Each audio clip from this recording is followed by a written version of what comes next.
വേനൽ ചൂടിൽ തണ്ണിമത്തൻ വിളയിച്ച് കോതമംഗലം സ്വദേശികൾ. കാടുപിടിച്ചു കിടന്ന 2 ഏക്കർ സ്ഥലം കിളച്ചൊരുക്കിയാണ് ഇവർ തണ്ണിമത്തൻ കൃഷിയിറക്കിയത്. കാർഷിക മേഖലയിൽ നവാഗതരായ ജോഷി CD, മാത്യു VG എന്നിവർ ചേർന്നാണ് തണ്ണിമത്തൻ കൃഷി ചെയ്തത്.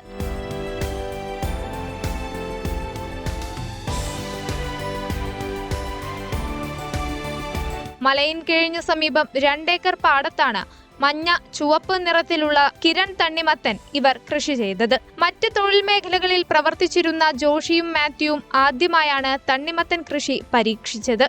ജൈവ രീതിയിലാണ് കൃഷി ചെയ്തത്. വിത്തിടൽ മുതൽ വിളവെടുപ്പ് വരെയുള്ള മുഴുവൻ ജോലികളും ഇവർ തന്നെയാണ് ചെയ്തത്.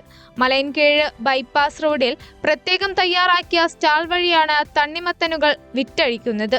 നല്ല രുചിയും നിറവുമുള്ള വിഷരഹിത തണ്ണിമത്തനുകൾ വാങ്ങാൻ ധാരാളം പേർ എത്തുന്നുണ്ട്.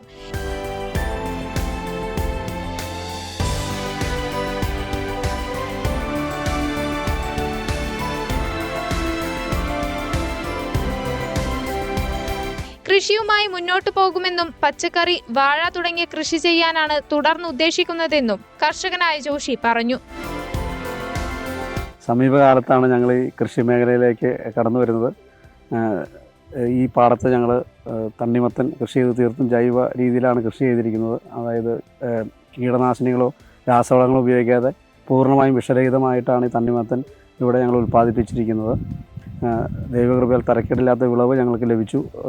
കോതമംഗലം മലയൻകീഴ് ബൈപ്പാസ് റോഡിൽ ഒരു സ്റ്റാൾ വഴി ഞങ്ങളുടെ ഈ തണ്ണിമത്തൻ ജനങ്ങളിലേക്ക് എത്തിക്കുന്നതാണ്, വിൽപ്പനയ്ക്ക് എത്തിക്കുന്നതാണ്. ഇനിയും ഞങ്ങൾ കൃഷി മേഖലയിലൂടെ കടന്നു പോകാനാണ് ആഗ്രഹിക്കുന്നത്. ഇതുപോലെ ഇടകൃഷികളായ തണ്ണിമത്തൻ, ചീര അങ്ങനെയുള്ള കൃഷികളും നേന്ത്രവാഴ കൃഷി ചെയ്യണമെന്നാണ് ഞങ്ങൾ കരുതുന്നത്. കൃഷിയുമായി മുന്നോട്ട് പോകാനാണ് ഞങ്ങളുടെ തീരുമാനം.